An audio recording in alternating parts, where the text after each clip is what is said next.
Cold war. CIA کافی عرصے سے Soviet union کی لیٹسٹ ڈیولپمنٹس پر نظر رکھے ہوئے تھی اور جو کچھ CIA کو نئی معلومات ملتی وہ سب یہ پینٹاگون سے شیئر کرتی آ رہی تھی۔ اسی طرح 1969 کے مڈ میں CIA کے جاسوسوں نے نیوا ریور سے گزرتے ہوئے ایک منفرد ڈسکوری کی۔ انہوں نے لینن گراڈ کے ایک پرانے سودومیک سب مرین یارڈ میں ایک چھوٹی اور جدید ترین سب مرین کو دیکھا۔ یہ سب مرین 79 میٹر کی تھی۔ اس کا منفرد ہموار حل نمایاں تھا جو کہ کافی ریفلیکٹیو تھا۔ اس ڈسکوری کے بعد CIA اس نتیجے پر پہنچی کہ سوویت یونین نے ناقابل تصور اچیومنٹ حاصل کر لی ہے۔ انہوں نے دنیا کی سب سے چھوٹی سب مرین بنا لی ہے جو کہ پوری کی پوری ٹائٹینیم سے بنائی گئی ہے، جو کہ کافی ہلکی بھی ہے اور روایتی سب مرین کی نسبت 3 گنا زیادہ مضبوط بھی ہے۔ اینالسٹ جان چکے تھے کہ سوویت یونین کی اس ٹائٹینیم سب مرین کو سمندر میں مار گرانا آسان نہیں ہے، کیونکہ کسی US ٹارپیڈو میں اتنی کیپیسٹی ہی نہیں تھی اور نہ ہی اتنی سپیڈ تھی کہ اسے ڈسٹرائے کر سکے۔ دوستو، ورلڈ وار 2 کے بعد سوویت یونین اور امریکہ کے مابین کولڈ وار سٹارٹ ہو گئی۔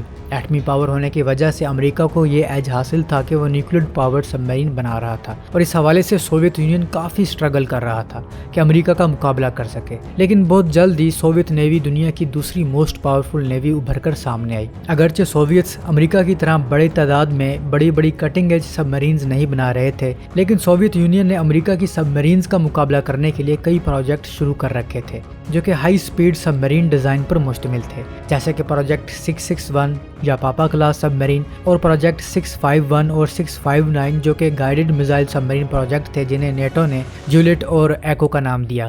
سوویت یونین ایک اور اہم پروجیکٹ پر کام کر رہا تھا جو ان سب سے خاص تھا اور یہ پروجیکٹ تھا پروجیکٹ 705 جو کہ ایک 1500 ٹن کی ایک انٹرسیپٹر سب مرین تھی جس کی سپیڈ باقی کی سب مرین سے زیادہ اور اسے US ایئرکرافٹ کیریئرز کو کاؤنٹر کرنے کے لیے ڈیزائن کیا گیا تھا۔ پروجیکٹ 705 کے ڈیزائن پر کام 1960 میں شروع ہوا۔ یہ ایک ہائیلی انوویٹیو ڈیزائن تھا جس کی ریکوائرمنٹس یہ تھی کہ یہ سب مرین کسی بھی شپ کو اپنی سپیڈ کی وجہ سے تعاقب کر سکے، اینٹی سب مرین ویپنز کو آسانی سے اوائڈ کرنے کی صلاحیت ہو اور انڈر واٹر کامبیٹ میں اس کا پلڑا بھاری ہو، ہر قسمی سب مرین کو آسانی سے مات دے سکے، جلدی ڈیٹیکٹ بھی نہ ہو سکے، خاص طور پر سب مرین کو ڈیٹیکٹ کرنے والے ایئر بورن ڈیٹیکٹر جسے MAD کہتے ہیں اسے اوائڈ کر سکے، یا یہ اس سب مرین کو ڈیٹیکٹ کرنے میں ناکام رہے اور سونار سسٹم بھی اس سب مرین کو ڈیٹیکٹ کرنے سے قاصر رہے۔ اس سب مرین کی جو سب سے اسپیشل بات تھی وہ اس کا ٹائٹینیم الائی حل تھا جو اس کو باقی سب مرین کی نسبت مضبوط بھی رکھتا اور ہلکا بھی، جس کی وجہ سے اس کا ڈریگ بھی کافی لو ہو جاتا۔ اس 1500 ٹن کی سب مرین میں 6 کمپارٹمنٹ بنائے جانے تھے اور اس کی سپیڈ 40 ناٹس یعنی کہ 74 کلومیٹر پر آور متوقع تھی اور اس کے ساتھ ساتھ یہ ڈیپ ڈائیونگ بھی کرنے والی تھی۔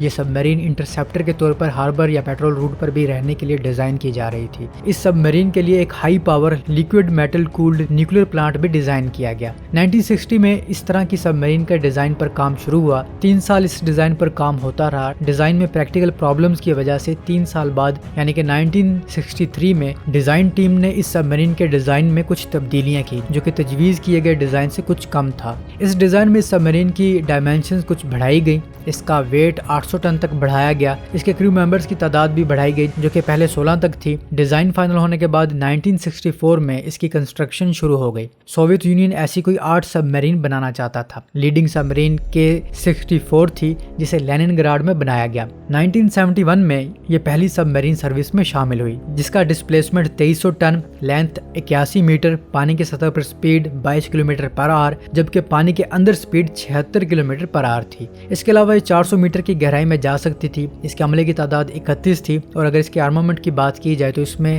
6 21 انچ ٹارپیڈوز ٹیوبز، 18 ٹائپ 53 ٹارپیڈوز، 20 VA111 ٹارپیڈوز اور 24 مائنز کیری کر سکتی تھی۔ اور اگر اس کے اندر انسٹال کیے گئے سسٹمز کی بات کی جائے تو اس میں surface search radar, navigation system radar, under water communication, satellite communication, radio communication, combat control system, active passive sonar, mine detection, sonar interceptor receiver, identify friend اور فو اور ECM جیسے سسٹم موجود تھے جو اس سب مرین کو جدید ترین بناتے ہیں۔ اس سب مرین کی سب سے خاص بات اس کا highly efficient liquid metal cooled reactor اور اس کا سٹرکچر ٹائٹینیم کا ہونا تھا۔ 1996 تک یہ سب مرین سروس میں شامل رہی اور انڈر واٹر کامبیٹ کے لیے بنائی گئی اس سب مرین کے لیے کبھی ایسا موقع نہیں آیا کہ اپنے دشمن کی کسی ویسل کے ساتھ اس کا سامنا ہو۔ نیٹو نے اس سب مرین کو الفا کلاس سب مرین کا نام دیا تھا اور بدقسمتی سے امریکہ کبھی اس سب مرین کی کیپیبلٹی کو میچ ہی نہیں کر سکا۔ کا، جس کی بڑی وجہ اس کا ٹائٹینیم کا ہونا تھا، جو کہ ایک انتہائی مہنگا مٹیریل ہے اور سٹیل اور لوہے سے بھی زیادہ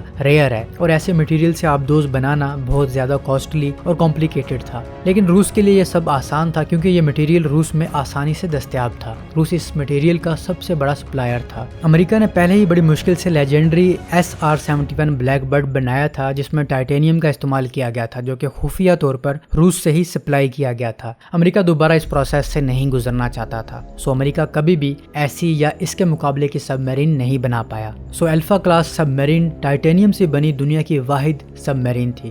سبسکرائب فار مور۔